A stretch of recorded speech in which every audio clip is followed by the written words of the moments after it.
బంగారు శిఖరం ఎలా ఉంటుందో అటువంటి రంగుతో ఆయన ప్రకాశిస్తూ ఉంటారు అని. యథార్థానికి గోస్వామి తులసీదాస్ హనుమ యొక్క అవతారమే అని చెప్తారు. అటువంటి తులసీదాస్ గారు హనుమతో ప్రత్యక్షంగా అనేక పర్యాయములు మాట్లాడారు.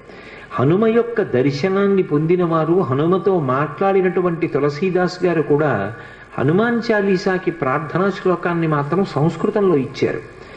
ఆయన అతులిత బలధామం స్వర్ణశైలాభదేహం అన్నారు. స్వర్ణశైలాభదేహం అంటే భా అంటే కాంతి. బంగారు కొండ ఏ కాంతితో ఉంటుందో అటువంటి కాంతితో హనుమ ఉంటారు. ఇది చెప్పిన వారు, హనుమని చూసిన వారు, హనుమతో మాట్లాడిన వారు, నిరంతరము హనుమ యొక్క సహాయమును పొందినవారు, హనుమదవతారముగా కీర్తింపబడిన వారు.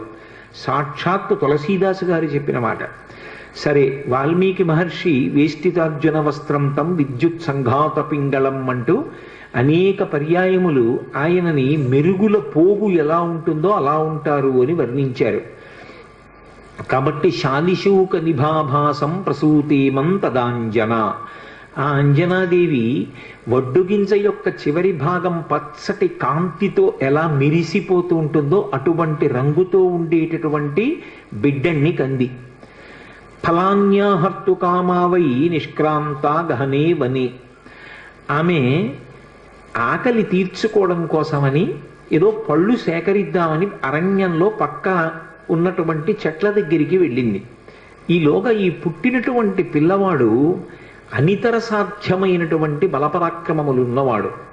ఆయన యొక్క బలాన్ని వర్ణించడం ఎవరికీ సాధ్యం కాదు. పుట్టుకతోనే అంత గొప్ప బలం. అందుకే ఆయన ఆకాశం వంక చూశాడు. పుట్టిన పిల్లవాడికి కూడా మరి ఆకలి వేస్తుంది కదూ. ఆకలి వేసిన పిల్లవాడు తలెత్తి పైకి చూశాడు.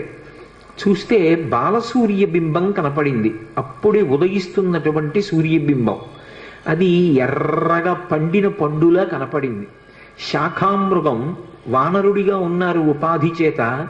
ఆ పండుని చూసి ఇదేదో తినేటటువంటి పదార్థం అనుకున్నారు. అనుకుని ఆయన వెంటనే ఆకాశ మార్గంలో సూర్యమండలం వైపుకి ఎగిరారు.